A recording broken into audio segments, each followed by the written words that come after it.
ज्यांच्या जयंतीच्या निमित्तानं आपण आज इथे जमलेलो आहोत ते मान्यवर कांशीरामजी यांना कोटी कोटी प्रणाम।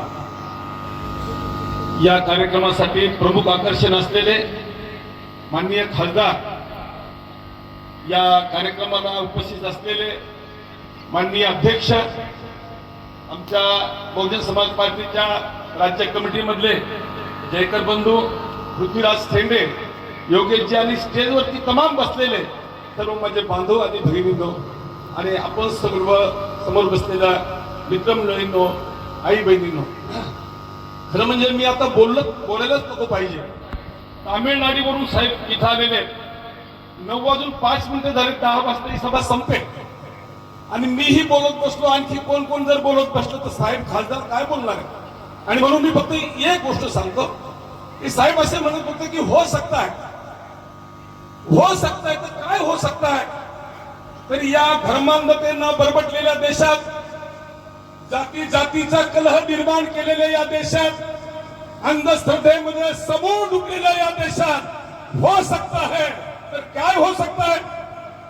या देशातल्या सगळ्यात मोठ्या प्रदेशाचा मुख्यमंत्री, डॉक्टर बाबासाहेब आंबेडकरांच्या विचाराचा मुख्यमंत्री, एकदा नव्हे, दोनदा नव्हे, तीनदा नव्हे, चार वेळेस मध्ये हो सकता है। या देशाला विश्वास दिला, या देशातल्या बहुजन समाजाला, एसटी समाजाला विश्वास दिला की हो सकता है। एवढा दणदणीत सत्य सांगितल्यानंतर, करून दाखवल्यानंतर सुद्धा कालचा बहार आणि ज्यानं बौद्ध धर्माची दीक्षा घेतली असेल तो बौद्ध रक्ताच्या मागे लागलाय, तो घर सावरण्याच्या मागे लागलाय।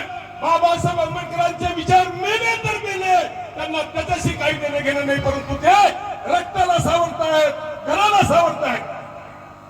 विनंती करीत तमाम माझ्या बांधवांना, या देशातल्या तमाम कष्टकरी बहुजनांना, एसटी, एसटी, ओबीसी, डीएनटी वाल्यांना की हो सकता है हे सिद्ध करून दाखवलेलं आहे। आणि म्हणून बहुजन समाज पार्टीच्या माध्यमातून सर्व समाजाने आज येणाऱ्या विधानसभा निवडणुकीमध्ये आमचे आमदार निवडून दिले पाहिजे, एवढीच विनंती करतो। जय भीम, धन्यवाद।